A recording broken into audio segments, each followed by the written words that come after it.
გავაგრძელოთ და ვისაუბროთ ჩვენი პატარა ქვეყნის ტერიტორიაზე, სადაც უამრავი სამკურნალო კურორტი გვაქვს. თითოეულმა ჩვენგანმა შეიძლება ვიამაყოთ კიდეც, რომ საქართველო გამოირჩევა ბუნებრივი მრავალფეროვნებით. ეს კი გვაძლევს იმის შესაძლებლობას, რომ ვეწვიოთ სხვადასხვა რეგიონს და ავისვენოთ ასევე პარალელურად მოვიგვაროთ ესა თუ ის ჯანმრთელობის პრობლემა. მოდით ერთად გავიგოთ, რომელი ქართული კურორტი რომელ დაავადებას კურნავს და ამ ყველაფერში უფრო დეტალურად გაგვარკვევს ჩვენი სტუმარი კურორტოლოგი ალბათონი თამარ ჩილინგარიშვილი. დილამშვიდობის გალბატონი თამარ. მოგესალმებით. ეს ამბავი არ ახალია, რომ საქართველო მდიდარია თავისი რესურსებით, რომელიც ჩვენს ჯანმრთელობაზე არის ძალიან ზედგამოჭრილი, იმიტომ რომ იმ ქვეყანაში, სადაც არის ესეთი რესურსები და ვცხოვრობთ ჩვენ რაღაცნაირად ალბათ რაღაც ჩაფიქრებულია ისიც, რომ ჩვენ სწორედ ამ რესურსებით ვიმკურნალოთ. მოდით დავიწყოთ თბილისი და შემდეგ ნელ-ნელა გავცდეთ რა რესურსი გვაქვს აქ დაუშვათ სარგებლის მიღებისა. სწორედ აღნიშნეთ, რომ თბილისიდან უნდა დავიწყოთ, იმიტომ რომ თბილისი არის დედაქალაქი კურორტი და ეს ქვეყნისთვის და ყველა ჩვენთაგანისთვის ძალიან დიდი საჩუქარია. მე ვგულისხმობ თბილისში მცხოვრებ ადამიანებს, რომლებიც დღევანდელი სტრესული და ყველანაირი სიტუაციიდან გამომდინარე ზოგჯერ ვერ ახერხებენ გასვლას. Ну, რა თქმა უნდა, ხა კლიმატზე არ ველაპარაკებ, თუმცა თვითონ თბილისი არის დაბალი მთის ბალნეოლოგიური კურორტი და თვითონ თბილისის დაარსებაც, როგორც იცით, ამ მინერალურ წყლებთან არის დაკავშირებული.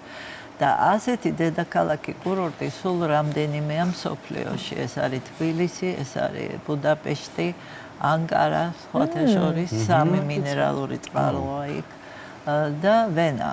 და აი ეს ისეთი დიდი საჩუქარია ქვეყნისთვის, რომ მისი სავიზიტო ბარათიც კი შეიძლება გახდეს და ყველა ადამიანი, რომელიც ჩამოდის საქართველოში და როგორც წესი თუ ეს სერიოზული რამე ეს არის მიზნით ჩამოსვლა, მაინც დედაქალაქში ხვდება, ხო, აეროპორტიც და ყველანაირად და კარგია რომ იცოდეს რომ დედაქალაქი არის კურორტი და მიიღოს კიდევ ის სარგებელი, რაც აქ შეიძლება რომ მიიღოს, იქნება ეს მინერალური წყლის აბაზანები, შხაპები თუ სხვა გამაჯანსაღებელი სარელაქსაციო და სამკურნალო პროცედურები.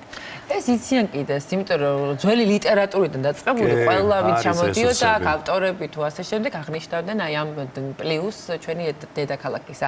თუმცა მაინც რომ დავკონკრეტეთ, რისთვის არის კარგი ჩვენს დედაქალაქში არსებული ეს მინერალური წყლები? ხო, იცით რა მინდა კიდევ თქვა, რომ აი ეს მისი საკურორტო მხარე რატომღაც ცოტა დაიჭრილა მისი კიდე სხვა სტრატეგიული ფაქტორებით, როგორიც არის შუადერეფანი, ევრაზიის კორიდორი და მერე იმ დროს, როცა ეს ყველაფერი ყალიბდებოდა საკურორტო სისტემა, თბილისი იყო კავკასიის დედაქალაქი, ამიერკავკასიის დედაქალაქი და ცენტრი. და ამიტომ ნიკო ნიკოლაძის გეგმა არსებობდა, რომ თბილისი უნდა განვითარებულიყო როგორც დედაქალაქი კურორტი და ეს იქნებოდა ნეიტრალური და თვითონ ქვეყანასაც უფრო სტატუსი ექნებოდა ნეიტრალ, მაგრამ ჩვენმა გეოპოლიტიკამ განსაზღვრა ჩვენი მომავალი ბედი, რაშიც დღემდე ვართ ჩაფლული და აი ყველაფერი ერთად დააბერტყა ამ ქალაქს ღმერთმა და რატომღაც ესე მოხდა. მაგრამ თქვენ მართალი ბრძანეთ, ჯერ კიდევ პირველ საუკუნეში სტრაბონს აქ აღწერილი აი თბილისის მიდამოებში არსებული მინერალური წყლის საოცარი თვისებები. ეს როგორც საერთოდ ბალნეოთერაპია არის მეცნიერება წყლების შესახებ, როგორც სასმელი, ისე სააბაზონო მინერალური წყლების და საქართველოს აქ დაახლოებით 2400 მინერალური წყარო. აქედან დაახლოებით 50 არის სასმელი და 50 სააბაზანო.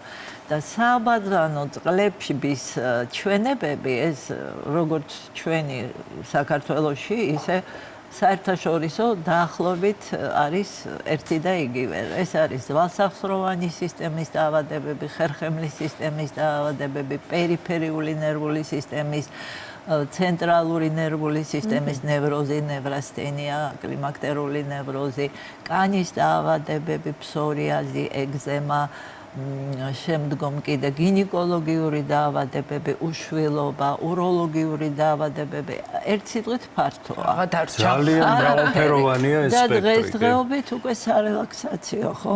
აბსოლუტურად ყველასთვის არის ნაჩვენები და ჩვენი თბილისის წყალი კიდევ არ არის აბსოლუტურად ტოქსიური და ხანდაზმულებისთვის არის ნაჩვენები, იმიტომ რომ ჩვენ წლების განმავლობაში ხორციელდება თბილისის ზოგიერთ დაწესებულებაში ვეტერანების პროგრამა, სადაც აი წარმოიდგინეთ, დაიწყო ყველაფერი პირველი მსოფლიო ომის ვეტერანები და დღემდე ისინი უკვე აღარ არსებობენ სამწუხაროდ, მაგრამ მეორე მსოფლიო ომის ვეტერანები და ასე შემდეგ აფხაზეთის, სამხრეთ ოსეთის მონაწილეები სულ ყველანი სარგებლობენ ამ საგზურებით.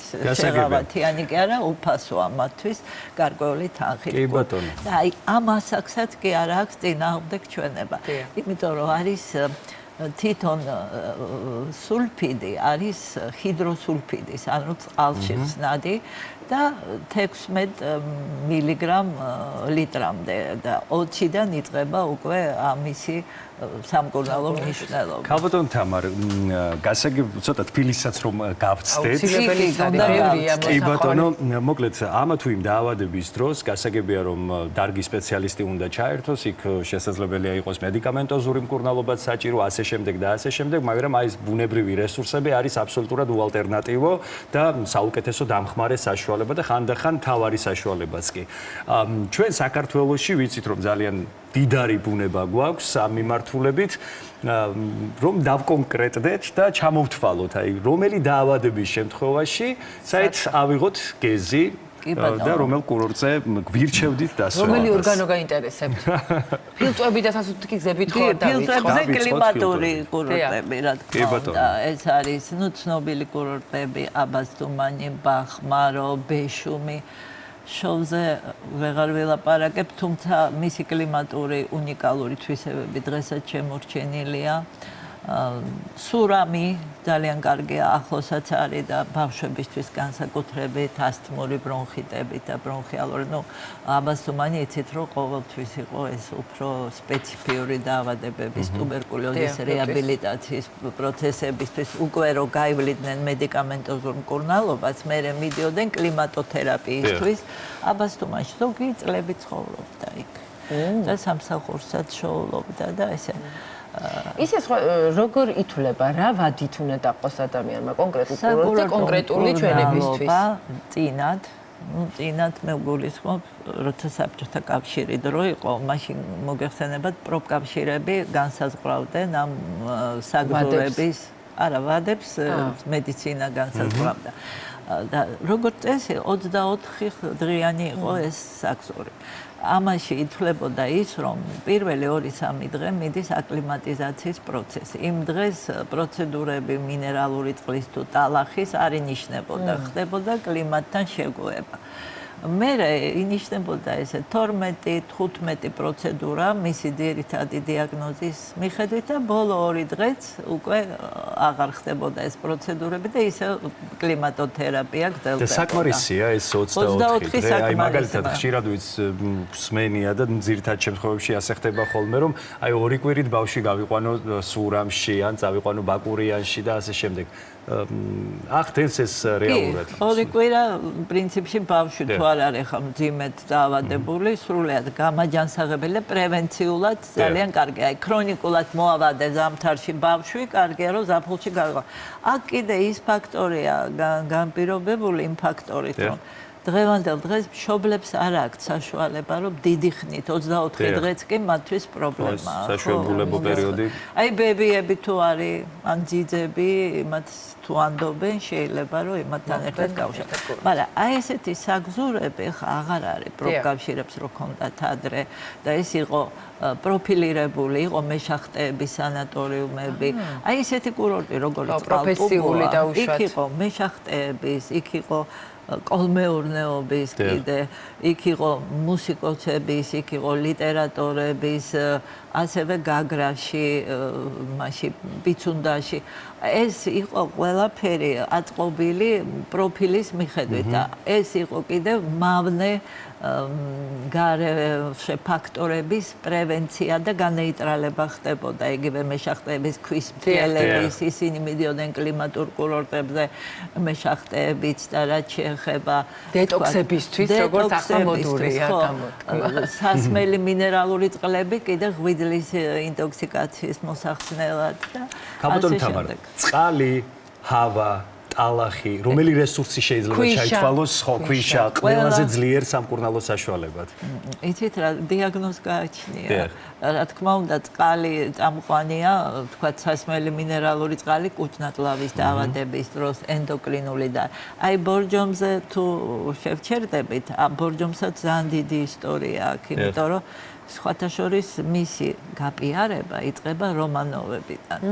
იმიტომ რომ იქ იდგა რუსული პოლკი, ეს იყო მე-19 საუკუნეში და მოხდა ისე, რომ ბორჯომი ადრე ანახსენები და სადღაც 300 წელი, აი მე-19 საუკუნემდე ამ წყლებზე ინფორმაცია არ იყო. მაშინ როცა ეხლა უბრალოდ პარალელს ვატარებ, თბილისის მინერალური წყლები წლების განმავლობაში აღა მაჰმად-ხანიც კი იმიტომ მოვიდა, რომ იცოდა ამისი უნიკალური თვისებები, რომ არ ვთქვათ სტუმრებზე.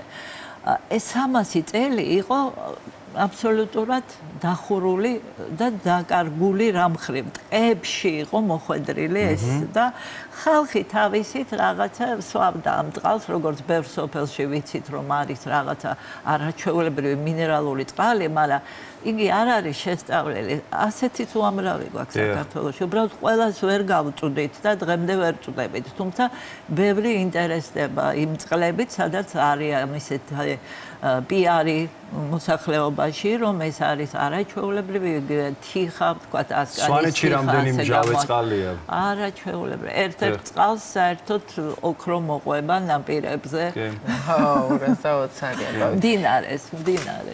შევეხოთ ასევე საზღვაო მხარეს, ასე ვთქვათ, ხო? ეს მაგნიტური ქვიშები და რისთვის არის ნაჩვენები დაუშვათ იქ სტუმრობა? ვისთვის? ნუ თავისთავად ზღვის კომპლექსი არის თალასოთერაპია. ესეთ კლიმატოთერაპიის ერთ-ერთი მიმართულებაა და განსაკუთრებით კარგია გულსიზრდათა დაავადებებისთვის. აი წინათ, როცა არ იყო ეს სტენტირება და შუნტირება, ინფარქტ გადატანილ პაციენტებს სარეაბილიტაციოდ ვაგზავნიდით ხო, ზღვის კურორტებზე და გადასარევი იყო ამ ქობულეთი, გაგრა, სოხუმი, ქობულეთი აჭარა, მოგახსოვთ, ბათუმიც და იქ ამ კომპლექსში რა შედის, იცით? იცით მე უფრო იმას ვეხები, რაც იყო სამკურნალოდ მოწყობილი, ანუ ინფრასტრუქტურა იყო, თორე ის კლიმატი, ციხის ძირი, ვთქვათ, არაჩვეულებრივია. არის კიდევ უამრავი კურორტები და ეს მაგნიტური ქვიშა სადაც არის, ეს ურეკი, ყველაზე მეტად ურეკშია გამოხატული ის ქვიშა შეიცავს რკინის მაგნეტიც.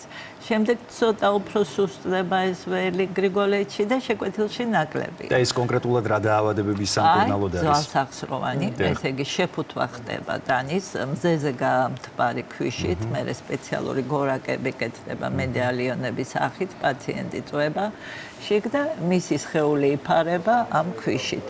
ძვალსახსროვანი ხერხემლის დაავადებების დროს, კარგია ბავშვებში რახიტის დროს, ვენების ვარიკოზის დროს, იმიტომ რომ მაგნიტური ქვიშა და მაგნიტური ველია კარგი. აი ეს ძალიან ბევრი სარელაქსაციოდ, გამაჯანსაღებლად, კაბატონ თამარ, თუ არის რაიმე წინასწარი კვლევები საჭირო და რაიმე მზაობა, როდესაც ადამიანი ემზადება კურორტზე წასასვლელად. აი რა უნდა გაითვალისწინოს? აი წინათ როგორ იყო თუ გინდა გეტყვით. იყო საკურორტო ბარათები და ყველას, ნუ იმის შემდეგ რაც თქვა თავისი პროკავშირიდან შეპირდებოდნენ საგზურს და ყველას ეკუთვნოდა სხვათა შორის 30% ფასდაკლებით და წელიწადში ორჯერ შეეძლოთ ესარგებლად ზაფხულის პერიოდში და ზამთრის პერიოდში და კლიმატოთერაპია ზამთარშიც არაჩვეულებრივია განსაკუთრებით კარდიოლოგიური პაციენტებისთვის და გარდა იმისა, რომ კლიმატით სარგებლობდნენ და ტერენკურები, სეირნობა, ღია სივრცეში, კიდევ ზღვის წყლის აბაზანები იყო შეყვანილი და იმასაც იღებდნენ ხოლმე ზამთრის პერიოდშიც და მე ხა ბევრს ვლაპარაკობ იმაზე, რომ გადასარევია და არაჩვეულებრივია. რა თქმა უნდა, კლიმატოთერაპიას არა აქვს უკუჩვენება, გარდა იმისა, რომ მაღალი მთის კლიმატი გიპერტონიკებისთვის ცოტა ძნელია სატანია. რაც შეეხება მინერალურ წყალს და ტალახს, ამას გარკვეული უკუჩვენებები გააჩნია. ეს არის ყველა დაავადება გამწვავების სტადიაში. ეს არის პრეკარცინოგენული და სიმსივნური დაავადებები. ეს არის აგრეთვე სისხლის დაავადები, ლეიკოზი, ლიმფოგრანულომატოზი და ასე შემდეგ. აი, რასაც ართვისებიანი მიმდინარეობა გააჩნია. კახექსია, ორსულობა. კლიმატი არა, კლიმატოთერაპია არ არის უკუჩვენები. მე ვლაპარაკი მაქვს ბალნეოთერაპია, ტალახი, პელოიდ-თერაპია და იგივე ქვიშა, სითბური პროცედურა. თან ეს არის ბიოაქტივატორი, გესმით? აი ეს მინერალები და ის ნივთიერებები იწვევენ პროცესების გააქტიურებას და როცა გვინდა ჩვენ გაჯანსაღება, ამ შემთხვევაში კარგია, მაგრამ როცა არის რაღაცა პრეკარცინოგენული ან რა ისეთი, ამიტომ აუცილებელია სისხლის საერთო ანალიზის გაკეთება, როცა გარკვეულს აქვს გულისხმობ და ვისაც აქვს თავისი ისა და ყოველ შემთხვევაში თუ ეს აუცილებლად ექიმთან კონსულტაცია, მაგრამ ყველა ექიმი ასე ღრმად მით უმეტეს თაობები შეიცვალა და რაღაცა პერიოდში ეს დარგი მოხდა ცოტა ჭრდილში და გეტყვით რატო ეს საბჭოთა კავშირი რო დაინგრა, სადაც ეს იყო ძალიან ისე აწყობილი, ხო გესმით, ზრუნავდნენ იგივე მუშებზე თუ გლეხებზე თუ რაღაცა, იცოდნენ რომ ეს მათ შრომის ნაყოფიერებისთვის იყო აუცილებელი. და ეხლა ის ძირითადი კურორტები, სადაც იყო გადასარევი ინფრასტრუქტურა, იყო ლტოლვილებით დასახლებული და მოგეხსენებათ მოისპო ეს ყველაფერი. შალა ეს სისტემა. და ეხლა ხდება აღდგენა და ძალიან საინტერესოა, რომ აღდგენასთან ერთად ხდება გარდა საკურორტო დარგისა, მისი ახალი ის არის მოდერნიზაცია და კომერციალიზაცია სამკურნალო გამაჯანსაღებელი კურორტი. ანუ უცხოელები ჩამოდიან ახლა იმიტომ რომ უნდათ ყველაფერი ბუნებრივი და იციან და ეს მინერალური წყლით მკურნალობა დღესდღეობით მოიაზრება როგორც სპა თერაპია და უკვე ჩამოყალიბებულია როგორც სპა მედიცინა. ეხლა ჩვენთან ცოტა გაუბრალოებულია ეს ტერმინი სპა ქვია, ვთქვათ, ჩვეულებრივ მასაჟთან, სტილისთან მისვლას ქვია სპა და სინამდვილეში ეს აბრევიატურა მოდის ძველი რომიდან. და როგორ ჟღერს? Salus per aqua. მკურნალობა წყლის საშუალებით. რომშიც ძალიან ბევრი თერმებია და იმათანაც ძალიან მაღალ დონეზე იყო განვითარებული ბალნეოთერაპია. შემდეგ უკვე ჯვაროსნების ომის დროს მათ დაიპყრეს ერთ-ერთი ქალაქი სადღაც მე-12 საუკუნეში ბელგიაში და იყო იქ სასმელი მინერალური წყალი და იმ ქალაქს დაარქვეს სპა და აგრეთვე ინგლისში იყო მინერალური სააბაზანო წყალი და იმას დაარქვეს ბას. და სხვათა შორის იქ ბასიდან ჩამოსული პაციენტი მყავდა, მე პროფესორი უკვე პენსიაზე. და ერთ-ერთ დაწესებულებაში, სადაც მე მაქვს ასე ვთქვათ შეხება, გაგიჟდა თბილის ეხება საქმე. გაგიჟდა რომ ნახა ინფრასტრუქტურა და პროცედურები და თქვა რომ ასეთი ჩვენთან არ არის. აი ამხელა ვთქვათ იმისი მასშტაბების ქვეყანაში. გასაგებია. და თანდათან ალბათ თუ ყველაფერი დაწყნარდება ქვეყანაში, ეს მიმართულება ძალიან აქტუალური იქნება და სხვათა შორის კურორტების სააგენტოც და ტურიზმის სააგენტო წინათ ეს ერთად იყო, ეხლა ცალ-ცალკე ყველა ამ მიმართულებით მიდის. და კურორტი არ უნდა იყოს მარტო სამკურნალო, უნდა იყოს დესტინაცია. ეს უკვე ეს მოთხოვნილება აუცილებელი. და აი ეს wellness მიმართულება, რომელიც არა მხოლოდ სამკურნალოდ, არამედ გამაჯანსაღებლად. ძალიან დიდი მადლობა ქალბატონო თამარ.